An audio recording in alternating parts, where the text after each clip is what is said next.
Hi mga mare, another day, another vlog na naman ang mare nyo. Syempre wala na kayong magagawa kung di manood, Charis. So ngayon nga mga mare is day off ko at ang aga ko pa rin nagigising. Diyos ko, mga 5 o'clock pa lang ata gising na ako.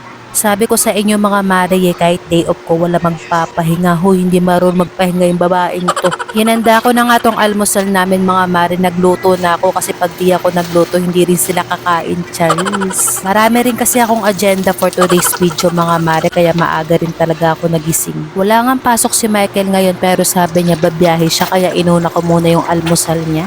Malaking bagay din kasi mga mare kung nakakabiyahe siya kasi extra income din namin yun, para panggastos din kami sa araw-araw, hindi kami short. Eto nga't hinanda ko muna yung almusal niya at kailangan niya muna kumain bago bumiyahe, tapos nagsaing ulit ako ng panibagong kanin para almusal namin mamaya ni Kurt.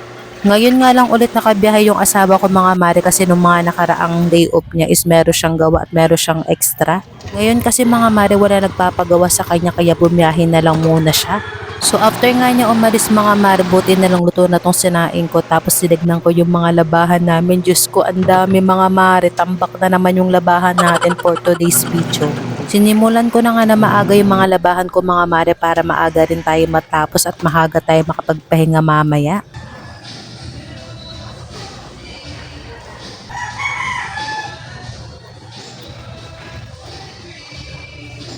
After ko nga maglaba mga mare, pumunta na kagad ako dito sa CR namin. Diyos ko, ang dumi na pala. Kailangan na natin to linisin. Oh my God. Pinagtatanggal ko na ngayon nakalagay dito sa layer natin na rack mga mare. Ngayon ko nga lang din ulit malilinis to mga patungan ng mga anik-anik natin dito sa CR. Tignan nyo naman kung gaano kadumi yan.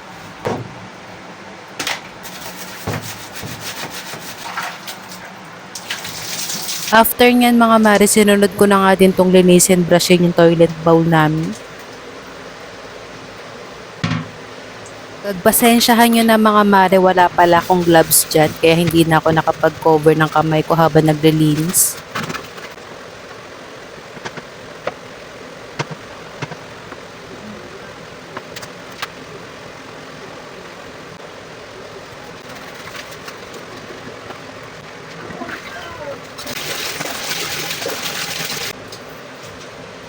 Isusunod na nga rin tong sahig natin mga mare dito sa CR, kailangan natin i-escova yan.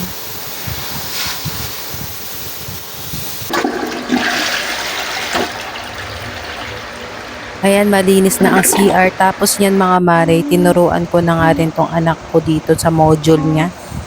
Hapunan na naman nga mga mare, kaya pumunta na nga ako dito sa talipapa namin para bumili ng ulam.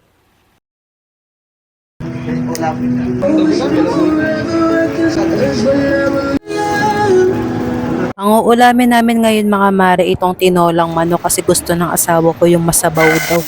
Hindi na pala ako naglagay dyan ng mantika mga mare kasi ang taba nitong manok natin, itong taba na to, yun na lang gagawin natin mantika.